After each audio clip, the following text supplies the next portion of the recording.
मुनि सहायता मांगते समय यह बात भूल गए हों। उन्होंने कहा, हे मुनि, आप भूमि, गौ, धन संपत्ति जो भी चाहे मांग लीजिए। आप जो कहेंगे मैं बड़ी खुशी से आपको दे दूंगा। अपने प्राणों से तो प्यारा कुछ भी नहीं होता। अगर आप कहें तो मैं इसी क्षण उन्हें भी देने को तैयार हूं। मेरे चारों पुत्र मुझे प्राणों के समान प्यारे हैं, लेकिन राम से बिछुड़ने का विचार ही मेरे लिए असहनीय है। मैं उसे आपके साथ कदापि नहीं भेज सकता। आप तनिक विचार करें, कहां मेरे किशोर बालक इतने सुकुमार और सुंदर, और कहां इतने क्रूर और कठोर राक्षस। राजा का अपने पुत्रों के प्रति प्रेम देखकर मुनि विश्वामित्र बहुत प्रसन्न हुए, परंतु सभा में ही विद्यमान गुरु वशिष्ठ जी राजा दशरथ के मन में पुत्रों के मोहवश उत्पन्न होने वाले संदेह और चिंता को भांप गए। वशिष्ठ जी ने राजा को अनेक प्रकार से समझाकर उनकी शंकाओं का समाधान कर दिया। तब राजा ने राम और लक्ष्मण दोनों को बुलवाया और हृदय से लगाकर उन्हें अवसर अनुकूल शिक्षा दी। फिर दोनों को आशीर्वाद देकर मुनि विश्वामित्र को सौंपते हुए वे बोले, हे नाथ, मेरे ये दो पुत्र मेरे प्राण हैं, अब आप ही इनके पिता हैं। राम और लक्ष्मण फिर माताओं से आज्ञा लेने उनके महल गए। माता से आशीर्वाद प्राप्त करके वे दोनों मुनि विश्वामित्र के आश्रम की रक्षा करने के लिए उनके साथ चल दिए। तुलसीदास जी कहते हैं, दोनों भाई कृपा सिंधु, धीर बुद्धि वाले, पुरुषों में भी सिंह रूप और संपूर्ण विश्व के कारण के भी कारण हैं। वे दोनों मुनि विश्वामित्र के साथ उनका भय हरने के लिए प्रसन्नता पूर्वक चल दिए। दोनों राजकुमारों का पालन पोषण राजसी ठाट बाट से हुआ था, लेकिन जब पिता ने आज्ञा दी तो वे उसी समय मुनि के साथ जाने के लिए तत्पर हो गए। जिस उद्देश्य के लिए उन्होंने जन्म लिया था उसको पूर्ण करने के लिए परिवार का साथ और राजघराने का वैभव उन्होंने एक क्षण में ही छोड़ दिया। श्री राम ने पृथ्वी का पाप हरने के लिए ही जन्म लिया था, परंतु इसके साथ साथ उन्होंने अपनी सभी सांसारिक भूमिकाओं को भी बखूबी निभाया। वे एक आज्ञाकारी पुत्र थे और पिता की आज्ञा पूरी करने के लिए उन्होंने राजसी ठाट बाट को त्याग कर आश्रम का सादा जीवन अपना लिया। मुनि विश्वामित्र की मदद के लिए राजमहल छोड़ने से पहले उन्होंने माता का आशीर्वाद प्राप्त करना आवश्यक समझा। राजा दशरथ अपने पुत्रों को मुनि के साथ वन भेजने में बहुत संकोच कर रहे थे, क्योंकि वे अपने पुत्रों से असीम प्रेम करते थे। इसी मोह ने उनकी सोच को भ्रमित कर दिया था। उन्हें ज्ञात था कि स्वयं परमात्मा ने ही धरती से असुरों के नाश के लिए श्री राम का अवतार लिया है। वे जानते थे कि प्रभु सर्वसमर्थ हैं, पर मोहवश होकर उन्होंने श्री राम को सुकुमार, अनुभवहीन तथा सरल बालक ही समझा, जो मुनि विश्वामित्र के यज्ञ को तहस नहस करने वाले असुरों का सामना नहीं कर पाएंगे। हम भी अपने बच्चों, माता पिता और अपने प्रियजनों से इसी प्रकार प्रेम और मोह के धागों से बंधे हुए हैं। जब भी हमें उनसे अलग होना पड़ता है या फिर उन पर कोई विपत्ति आती है तो हम बेचैन हो जाते हैं, धीरज खो देते हैं। हम सब यह भी जानते हैं कि परमात्मा ने ही अब तक हम सबकी देखभाल की है और आगे भी वे ही हमारा ध्यान रखेंगे। लेकिन यह सब जानते हुए भी हमारा मन हमें संदेह, चिंता और दुख देता ही रहता है और प्रभु पर विश्वास नहीं करने देता। जब मुनि विश्वामित्र राम और लक्ष्मण के साथ अयोध्या से पैदल अपने आश्रम की ओर चले, तब वे इतने प्रसन्न थे मानो उनको संसार की कोई महान निधि प्राप्त हो गई हो। रास्ते में चलते चलते उन्हें घने जंगल में से गुजरना था, जहां ताड़का नाम की एक बड़ी शक्तिशाली राक्षसी रहती थी। वह जंगल में रहने वाले जीवों तथा वहां से गुजरने वाले सभी मनुष्यों को खा जाती थी। जंगल से गुजरते हुए मुनि विश्वामित्र ने जैसे ही श्री राम को उसके बारे में बताया और उसके रहने के स्थान की ओर इशारा किया, तो उनकी आवाजों को सुनकर ताड़का ने क्रोधित होकर उन पर आक्रमण कर दिया। लेकिन श्री राम सतर्क थे और उन्होंने एक ही बाण से उसके जीवन का अंत कर दिया। लेकिन उसको दीन जानकर दयालु प्रभु ने उसे निज लोक में स्थान दिया। मुनि विश्वामित्र यह देखकर अति प्रसन्न हुए और उन्होंने श्री राम को एक ऐसा दिव्य मंत्र दिया जिससे भूख प्यास न लगे, परंतु फिर भी शरीर में अतुलित बल और मुखमंडल का तेज बना रहे। दोनों भाइयों को उन्होंने कई अमोघ अस्त्र शस्त्र भी प्रदान किए। ध्यान दें कि वैसे तो दोनों भाइयों के कुलगुरु वशिष्ठ मुनि थे, परंतु मुनि विश्वामित्र द्वारा उन्हें संरक्षक मंत्र प्रदान करने के फलस्वरूप वे भी राम और लक्ष्मण के गुरु बन गए। मुनि विश्वामित्र ने राम और लक्ष्मण को राक्षसों से लड़ने के लिए कई प्रकार के अस्त्र शस्त्र प्रदान किए। इसी प्रकार आध्यात्मिक देहधारी गुरु भी अपने शिष्यों को मन के विकारों के साथ उनके आंतरिक संघर्ष में सहायता करने के लिए मार्गदर्शन और ज्ञान प्रदान करते हैं। उदाहरण के लिए वे शिष्यों को आध्यात्मिक साधना का अस्त्र प्रदान करते हैं, जिससे उनमें धैर्य, संयम, विवेक, दया, दान, श्रद्धा और भक्ति आदि गुणों का विकास होता है और नकारात्मक शक्तियों का सामना करने का बल मिलता है।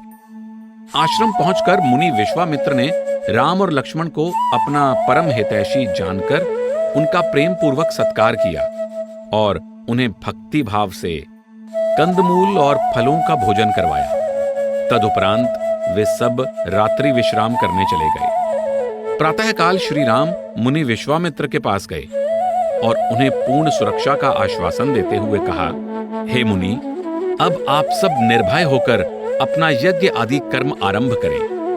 यह सुनकर सभी मुनि यज्ञ करने लगे तथा राम और लक्ष्मण उनके यज्ञ की रखवाली के लिए तत्पर हो गए। मंत्र उच्चारण के स्वर जैसे ही शक्तिशाली मारीच के कानों में पहुंचे, उसने अपनी राक्षस सेना के साथ आश्रम पर हमला कर दिया।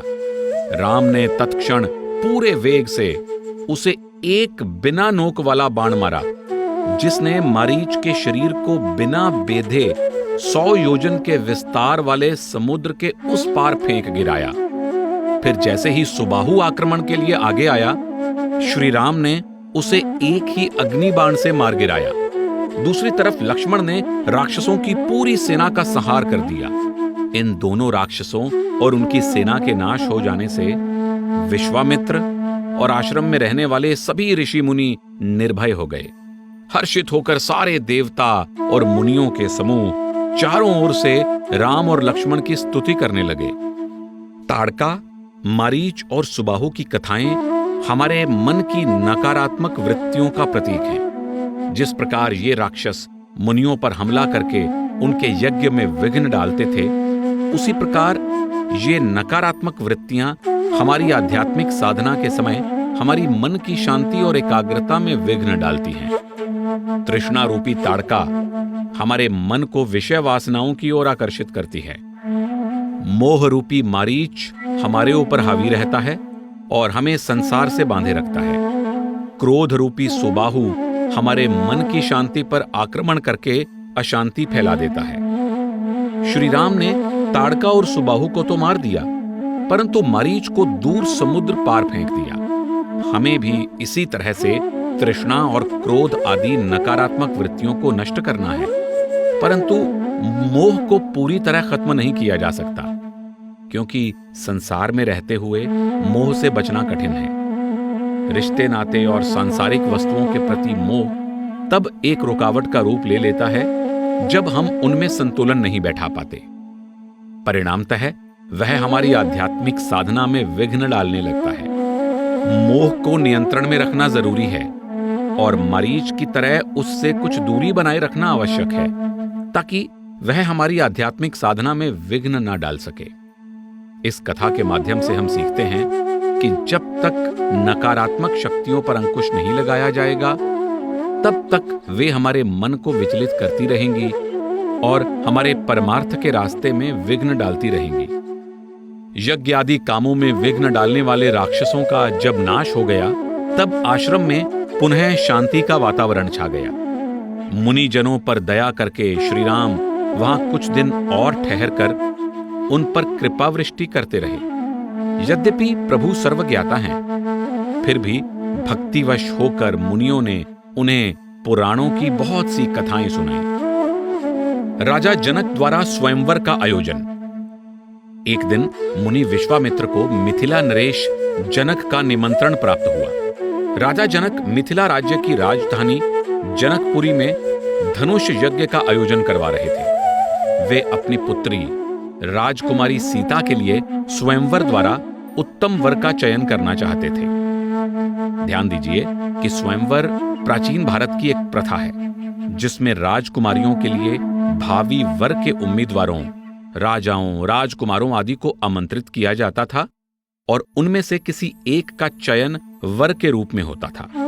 वर चयन का निर्णय या तो कन्या अपनी पसंद का वर चुनने की स्वतंत्रता के आधार पर करती थी या फिर सभी उम्मीदवारों के सामने एक चुनौती रखी जाती थी और जो उस चुनौती पर पूर्ण रूप से खरा उतरता था वह स्वतः उस कन्या के वर के रूप में चुन लिया जाता था।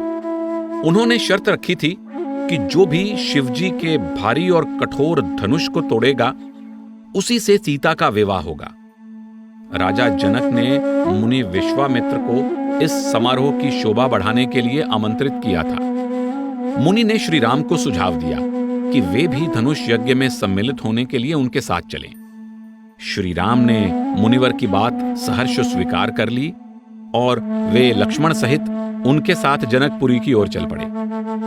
जनकपुरी के रास्ते में उन्हें एक वीरान आश्रम दिखाई पड़ा जहां न कोई जीव जंतु न ही पशु पक्षी थे।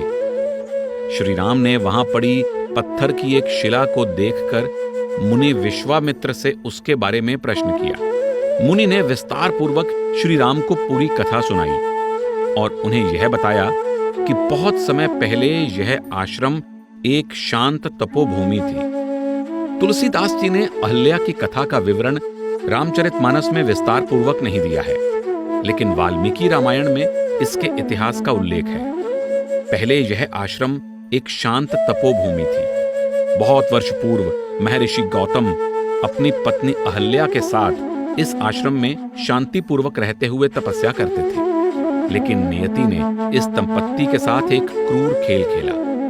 एक दिन जब महर्षि गौतम आश्रम में नहीं थे, तब देवराज इंद्र ने छल से महर्षि गौतम का रूप धारण करके अहल्या का पतिव्रत धर्म भंग करने की कोशिश की। महर्षि गौतम को जब यह पता चला, तब रोष में भरकर उन्होंने अहल्या को शाप दे दिया कि वह हजारों वर्षों तक अकेले समस्त प्राणियों से अलग कष्ट उठाती हुई आश्रम में शिला रूप में पड़ी रहेगी। लेकिन अहल्या के बार बार विनती करने पर उन्होंने द्रवित होकर सांत्वना देते हुए भविष्यवाणी की कि जब प्रभु अयोध्या के राजा दशरथ के पुत्र राम के रूप में जन्म लेंगे और इस आश्रम में आएंगे, तब उनके चरणों के स्पर्श मात्र से अहल्या शाप मुक्त होकर अपने पूर्व रूप में आ जाएगी। यह कहकर ऋषि आश्रम त्याग कर चले गए। मीराबाई जी ने भी अपने भाव को व्यक्त करने के लिए अहल्या का दृष्टांत इस प्रकार दिया है। हे प्रभु, आपके विरह का कष्ट मेरे हृदय में एक तीर की तरह चुभता रहता है। मैं आपको एक क्षण के लिए भी नहीं भुला पाती। आपने तो वन में पत्थर बनकर पड़ी अहल्या का भी उद्धार कर दिया था। हे प्रभु, मेरा बोझ क्या उस पत्थर की शिला से भी अधिक है? फिर आप मेरा उद्धार क्यों नहीं करते? बान बिरह के लगे हिये में भूलू ना एक घड़ी, पत्थर की तो अहिल्या तारी बन के बीच पड़ी, कहा बोझ मीरा में कहिए 100 ऊपर एक धड़ी। मुनि विश्वामित्र ने पत्थर की शिला को देखकर श्री राम से कहा, हे रघुबीर, महर्षि गौतम की पत्नी अहल्या शापवश पत्थर की देह धारण किए बड़े धीरज के साथ आपके चरण कमलों की धूली पाने की प्रतीक्षा कर रही है। श्री राम ने तुरंत मुनि की आज्ञा का पालन किया। राम के पवित्र और शोक का नाश करने वाले चरणों का स्पर्श पाते ही अहल्या अपने पूर्व रूप में आ गई। भक्तों को सुख पहुंचाने वाले रघुबीर को अपने सम्मुख देखकर वह हाथ जोड़कर खड़ी रह गई। उसकी आंखों से प्रेम के आंसू बह निकले। उसका शरीर पुलकित हो उठा। उसकी वाणी अवरुद्ध हो गई। श्री राम को सामने देखकर और उनकी अनुकंपा पाकर उसे अपने सौभाग्य पर विश्वास नहीं हो रहा था। फिर मन में धीरज धरकर प्रेम से उसने प्रभु की स्तुति प्रारंभ की। अध्यात्म ज्ञान द्वारा जानने योग्य हे प्रभु, आपकी जय हो। हे प्रभु, आप संपूर्ण जगत को पवित्र करने वाले, अपने भक्तों को सुख देने वाले हैं। हे कमल नयन, हे संसार की जन्म मृत्यु के भय से रक्षा करने वाले, मैं आपकी शरण में आई हूं, मेरी रक्षा कीजिए। मेरे पति ने मुझे जो शाप दिया था उसके लिए मैं उनकी अत्यंत आभारी हूं। यह उनका परम अनुग्रह था, क्योंकि इसके कारण ही मुझे मुक्ति दिलाने वाले श्री हरि के प्रत्यक्ष दर्शन प्राप्त हुए हैं। हे प्रभु, मेरी आपसे एक विनती है। मैं बुद्धि की बड़ी भोली हूं और मैं आपसे केवल एक ही वर चाहती हूं कि जिस प्रकार भौरा कमल के फूल का रस पान करते हुए मजबूती से उसे पकड़े रहता है, उसी प्रकार मेरा मन रूपी भौरा भी आपके चरण कमलों की धूलि के प्रेम रस का सदा पान करता रहे। बिनती प्रभु मोरी मैं मति भोरी, नाथ न मांगऊं बर आना। पद कमल परागा रस अनुरागा, मम मन मधुप करय पाना। इस प्रकार स्तुति करती हुई अहल्या आनंद से भरकर अपने पति के लोक में चली गई। महर्षि गौतम के आश्रम को पीछे छोड़कर मुनि विश्वामित्र और दोनों राजकुमार आगे बढ़े। अहल्या के साथ अनजाने में छल हुआ था, जिसके परिणाम स्वरूप वह हजारों वर्षों तक पत्थर की शिला बनकर जंगल में पड़ी रही। इसी प्रकार हमारा मन भी माया द्वारा छला जाता है। हम अपने दिव्य स्रोत को भूल जाते हैं और प्रभु से बिछुड़कर हम अपनी आध्यात्मिक पहचान खो देते हैं। जिस प्रकार प्रभु राम ने कृपा करके अहल्या को मुक्ति प्रदान की, उसी प्रकार हमें भी गुरु रूपी मार्गदर्शक की आवश्यकता होती है, जो हमारे मन के वीरान आश्रम में प्रभु का प्रेम जागृत करे। हम एक आध्यात्मिक मार्गदर्शक की शरण में जाकर ही जागृति प्राप्त कर सकते हैं। वह पूर्ण संत अपने दिव्य आशीर्वाद द्वारा हमारे आंतरिक चक्षु खोल देता है। अहल्या पर हुई प्रभु कृपा को देखकर तुलसीदास जी कहते हैं कि प्रभु राम दीनों के बंधु और बिना किसी कारण ही दया करने वाले हैं। हे मूर्ख मन, छल कपट और चतुराई छोड़ दे और प्रभु की भक्ति में लग जा। अस प्रभु दीन बंधु हरि कारण रहित दयाल, तुलसीदास सठ ते ही भजू छाड़ी कपट जंजाल।